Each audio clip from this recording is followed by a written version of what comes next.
Engagers, this is Professor Game, where we interview successful practitioners of games, gamification, and game thinking who bring us the best of their experiences to get ideas, insights, and inspiration to help us in the process of using games and gamification in our daily lives, for example, to learn what we are teaching. And I am Rob Alvarez. I work at Ironhack, teach at IE Business School, University, and so much more, and host this podcast. If you have an extra second, please go ahead and subscribe for free to our email list at professorgame.com/subscribe. Hey, Engagers, welcome back to another episode of the Professor Game podcast. And today we have a repeat guest, and I will get you into why he is repeating. But before we start, Erik, again, are you prepared to engage? Definitely, I am. Let's do this because Erik Agudelo has been with us before. But this time he is today here to discuss with us his new, or his most recent, or about to launch, depending on when you hear this episode, Kickstarter campaign. So very quickly, in a sentence or two, what is this Kickstarter campaign about, Erik? Sure, Rob, and thanks a million for having me again.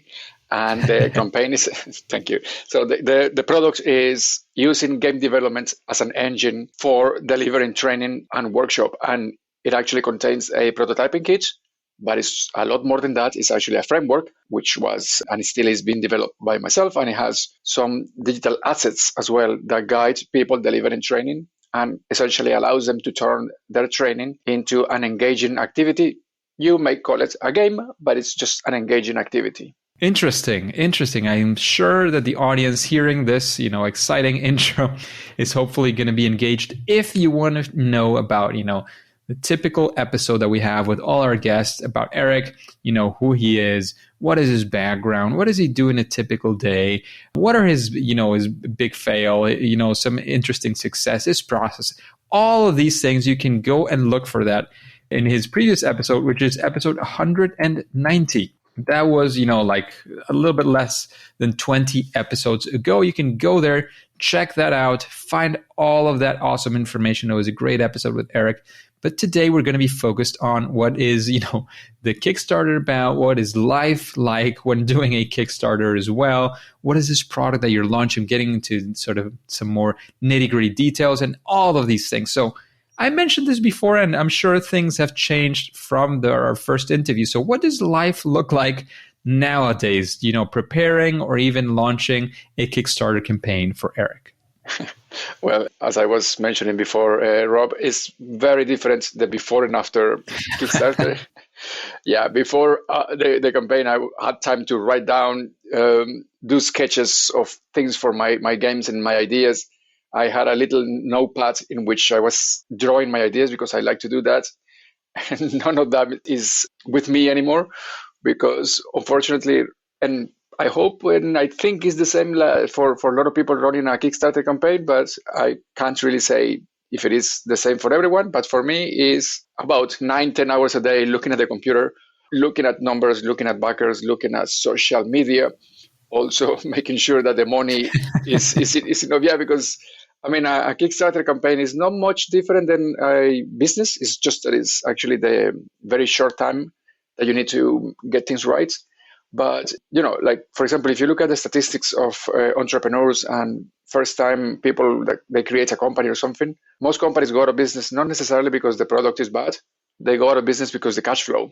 They don't plan this correctly, and you get to a point when you don't have enough cash to keep your really nice idea running. And that can happen very easily with a Kickstarter as well. There are many things that need to be prepared for a Kickstarter. And here I do sort of catch-22 situation because, you're asking the backers and the money to create a product. Nonetheless, you need to have a really good prototype of the product if you want to share it with the people in the Kickstarter. So you still need to create a product that has high fidelity. And then you need to get your cameraman, you need to get your graphic designer, you need to get quite a lot of people. You can do it yourself, of course, but one person cannot do it all. So in the end, most people end up outsourcing some of these activities to other companies, other people, whatever. And that costs money. So, that's the catch-22 situation I was saying, that you need money to produce a product, but you need to have the product sort of ready before to show it to people. So,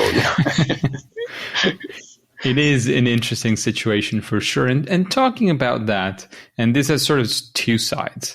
What motivated you, one, to create the product that you're launching in the Kickstarter, which, as you were saying, it's already, you have some high fidelity prototypes and so on. And then, of course, what actually motivated you to take this to Kickstarter and not some, whatever other routes are available? Perfect. So what motivated me to create this? As you may remember from the previous conversation and even events that you and I ended up, sharing, these were events online because, the world was working online for over a year and a half. But yes, and still plenty of that. Exactly. And at the start of this situation, at the start of the pandemic, I teamed up with Alexandra from the University of Economics Krakow, and we wanted to use one of my games to improve or to change, the way the students receive the information, the way that she interacts with them, so on and so forth. We were brainstorming, and I show her this famous notebook that I tell you where I have all my sketches, and she liked the idea of letting people build prototypes. Back then, it was just an idea, not much in it, but she liked the idea, and then we started saying, how can we make this work? So I went home, I put together a couple of ideas, and then I showed it to her. She liked it, she gave me some feedback, and I continued working on it. When we thought we had something ready, boom. They announced that they're closing the universities and everyone is working on from home and studying from home.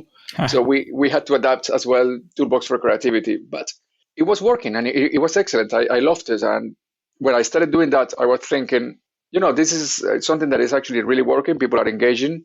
And instead of limiting this to the students, the 90-ish students of organizational behavior, why not share it with other people?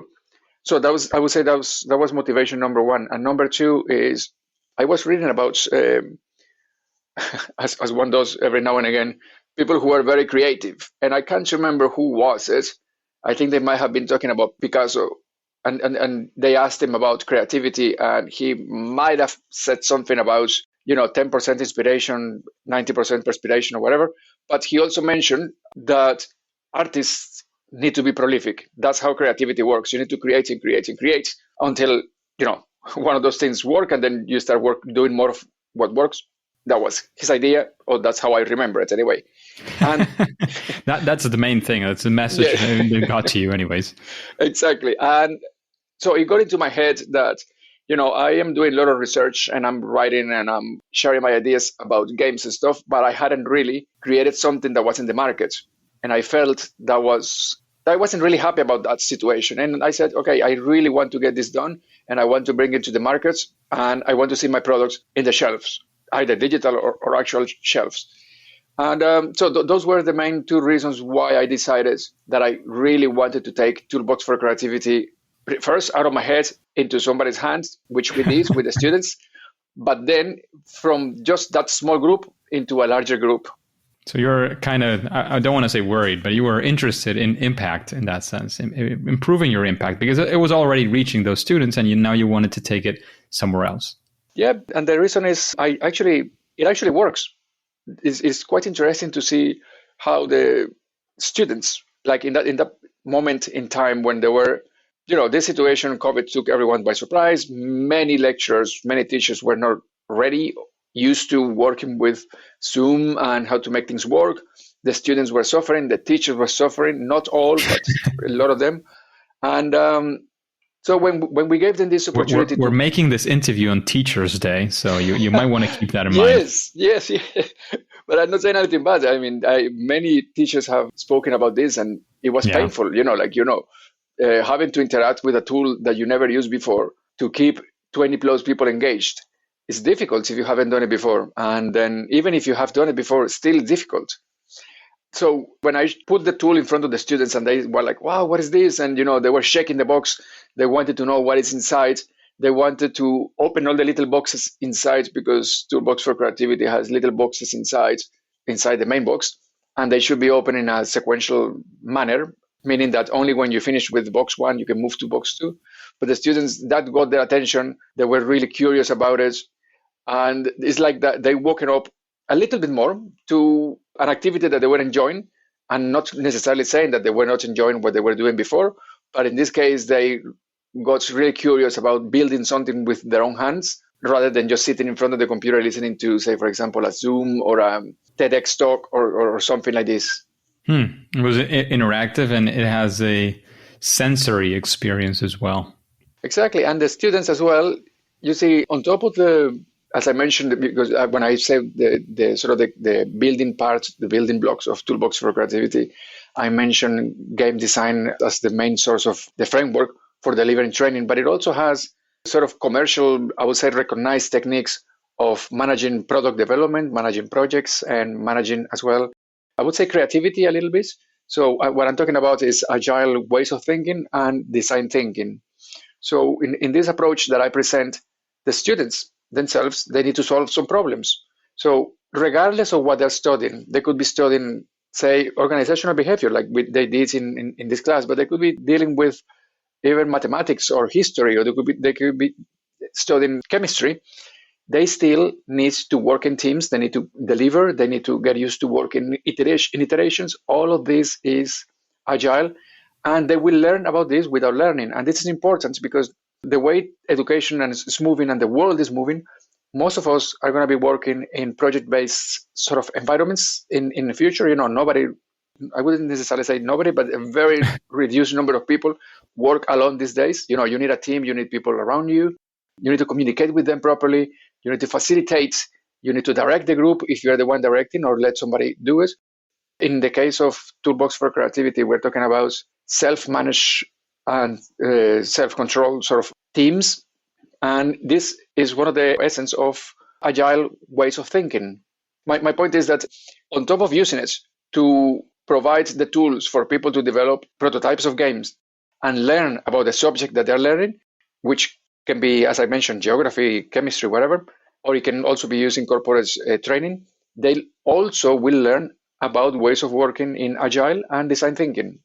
I call this secondary learning outcomes in the framework that I developed that is shared with the people who will use Toolbox for Creativity. Interesting. And we've kind of beat around it for a little while. How does it work? Because you said, it's a box that has little boxes, and it includes agile, it includes this, includes that. If you were to sort of give us an explanation of how this works, what would you say about Tools for Creativity? Okay, the first step is the facilitator needs to pick the subject that they're going to be teaching. Okay, that sounds silly because, every facilitator has this ready before the workshop or training is delivered. Hopefully. Exactly. But that's step number one, all right? So once you know that, then you decide based on the tools that I facilitate how to use Toolbox for Creativity for, let's say, your training. So that's step number two. Once you have that decided, based on the guidelines that I provide, you deliver your training. When people enter the room, they need to be allocated to form teams, I suggest, randomly to maximize the opportunity to work in teams. And then each team, the ideal number is 3, receive a box of Toolbox for Creativity. They are introduced to the idea of creating prototypes of games. At this point, there might be some people that get nervous because they will say, I have never played games, I have never created games. So perhaps, yes, you have never created a game, but you have played games. Perhaps you don't even know that you're playing a game at some moment in time, but a lot of us play games. And once you get over the part, there are some exercises that I also recommend in order to get over this potential roadblock. Then people need to create their first prototype. So what they do is they open Toolbox for Creativity. Inside it, there might be 3, 4, or 5 boxes, depending how the coach, the trainer, the teacher has arranged the boxes. And they open box number 1. Box number 1 may be a little strange for some people because all it has is markers and paper and some very basic elements for game design, but keeping it really, really, sort of blank simple, elements. Minimal. Exactly. Yeah, minimum, exactly. And what they have to do is they need to create the first prototype using a technique recommended by design thinking and by many designers, which is called paper prototyping. Paper prototyping, as I said, some people find it simple, but it's extremely important. Once they deliver the first prototype, they need to share the prototype with other teams. Other teams also need to offer or provide their feedback. And the idea is to use the feedback and build it into your next iteration. At this point, the people in the team may choose to change the design of the game or may continue with their own design. This varies from workshop to workshop. In the last workshop that I delivered, this was really interesting because two teams were together. The first team created a game that didn't look like a game. It was like business 3000. Everything was business. Everything was like the language and everything was like 100% business. Whereas the other team decided to create a cooking game. And I thought it was really interesting, but nonetheless, it's not my job to tell them whether it's a good game or not, or just continue working with your project. So after the two teams exchanged ideas, they presented the projects and they moved to the next iteration. The two of them decided to change. The team that had a super business focus game decided to make it more friendly and more playful. And the other team that had a cooking game literally took all the paper prototype, bin it, and they decided to start from scratch and make it a bit more business. So this is how teams impact each other. And they had the same sort of background. They work for the same company, of course, different experiences.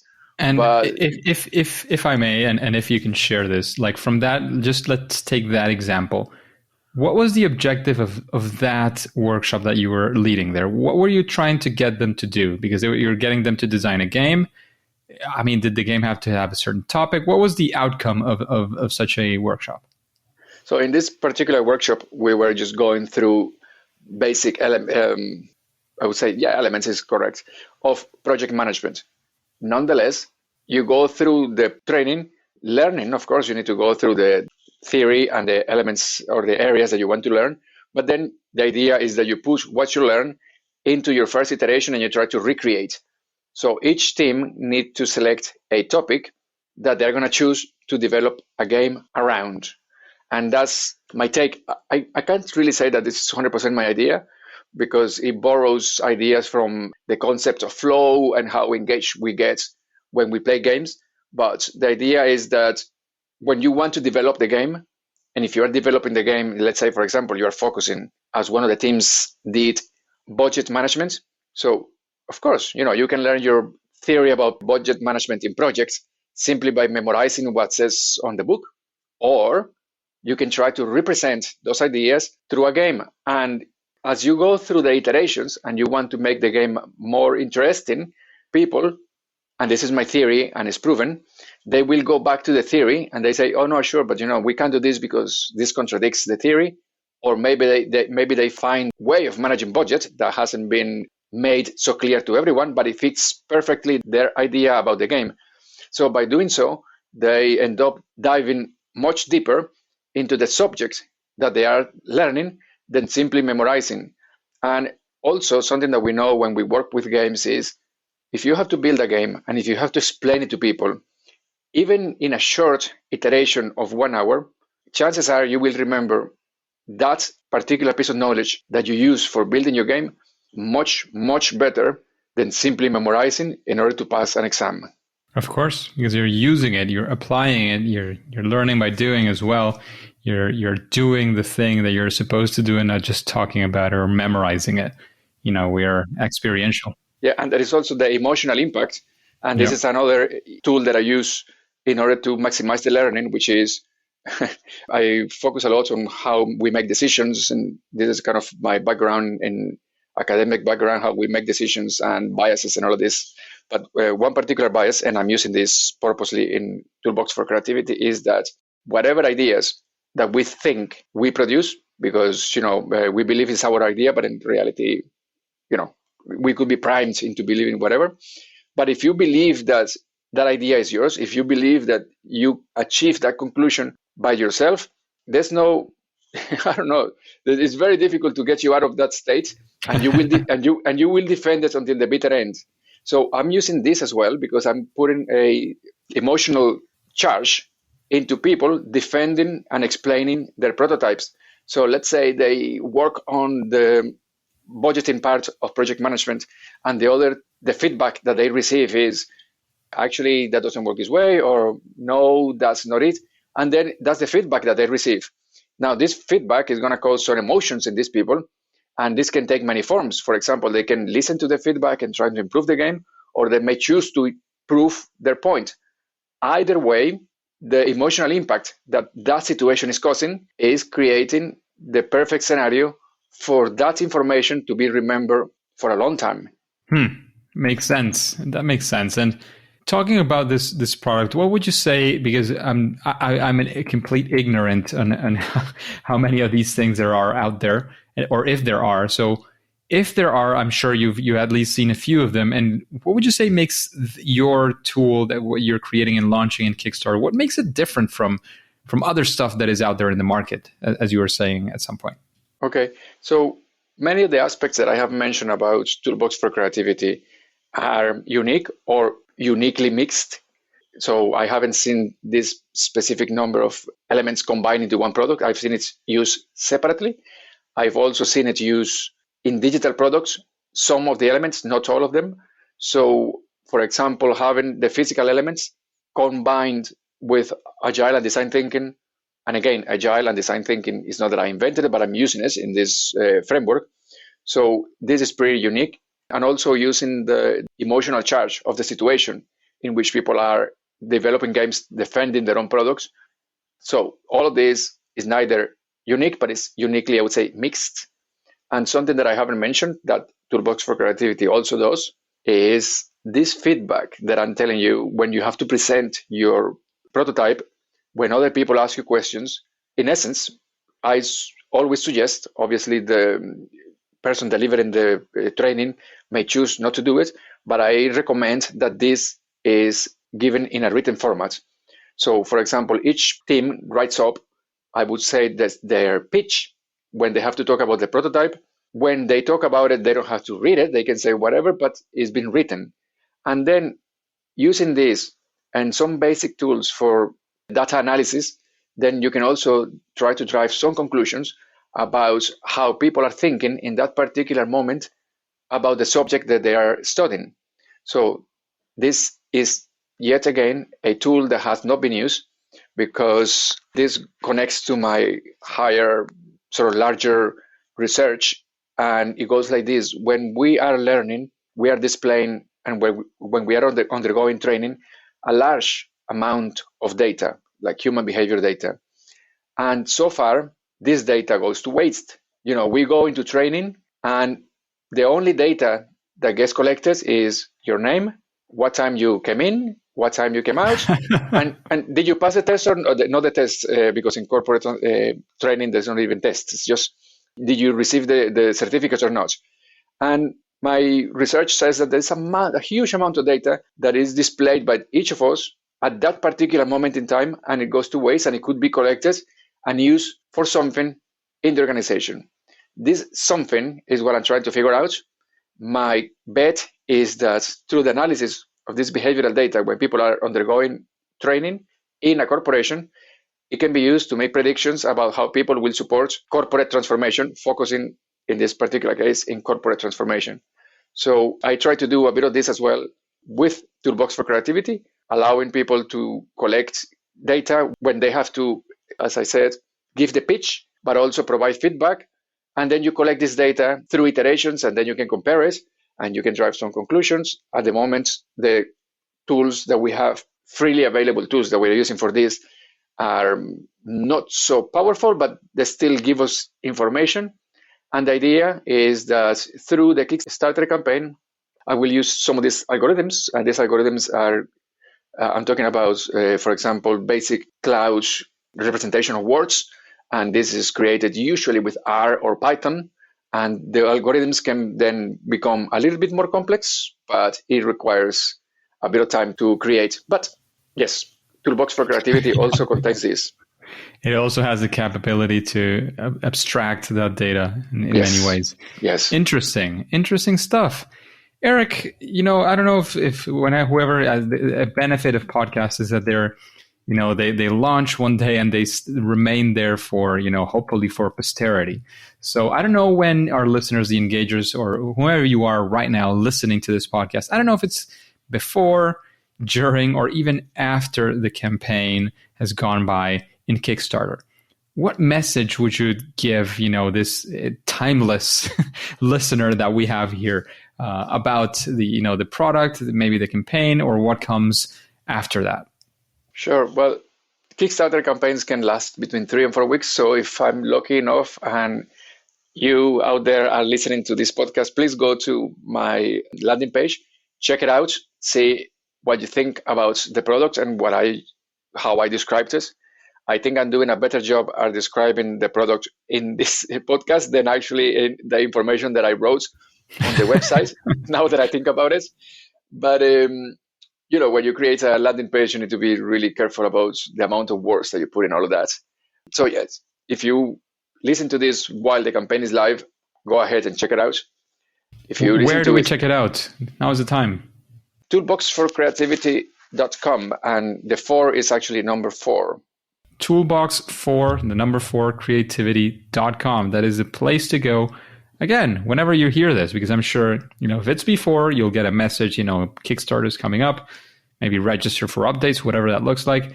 If it is during, it'll take you right into that Kickstarter campaign. If it has piqued your curiosity, if maybe you want to be an early adopter, an early supporter, that could be a thing.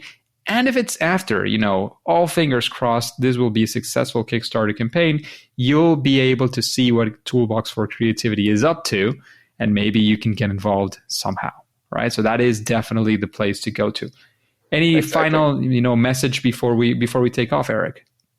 The final message is that I'm connected to maybe your earlier question of why I did it and I'm doing all of this is I do believe that the way we deliver training has to change because, the way we deliver training probably hasn't changed since the times of Plato, Plato talking to all the students, and we continue doing it like this. We need to find ways to improve it. I propose Toolbox4Creativity. All the people out there also have really interesting ideas, and I invite people to be creative, to be a bit brave, to get out of the comfort zone and try new things when it comes to delivering training and learning in general. Yeah, so that would be my final message. So very well targeted.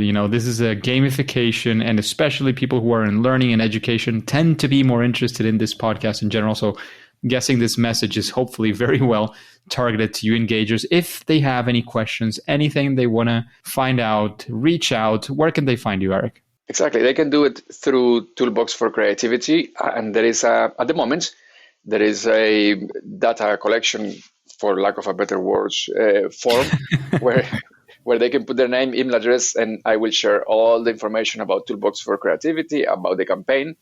And as you mentioned, if they listen to this podcast after the campaign is over, once we build and get the backers, the actual website, Toolbox4Creativity, will become a community of practice for trainers who are using Toolbox4Creativity. So there will also be plenty of information being shared through Toolbox4Creativity.com. There you go. So if you sign up, I'm sure you can reply to one of those emails and get back to Erik as well if there's something you want to ask. Maybe you catch him in the middle of a frenzy of the Kickstarter campaign, and he might take a little while to reply, but I'm sure he will be reading your notes. And of course, every feedback is always valuable, especially in those, crazy times when you're launching the campaign, 2 to 3 hectic weeks that I'm sure you will be having very, very soon, Erik. And engagers, thanks so much for being around. However, at least for now and for today, it is time to say that it's game over. Hey engagers, thank you for listening to the Professor Game podcast, because this only makes sense with you. Let's go ahead and connect. For example, you can use Twitter. There you can let me know, about new guests, about questions, about any, issues that you're having. Or if you just want to connect and say something, say hi. I'm always happy to discuss and to exchange ideas on Twitter. You can find it on professorgame.com/Twitter. And I'm always, typically sharing content of the podcast, content on gamification, which is especially around education. And remember, before you click continue, remember to subscribe or follow for free using your favorite podcast app and listen to the next episode of Professor Game. See you there.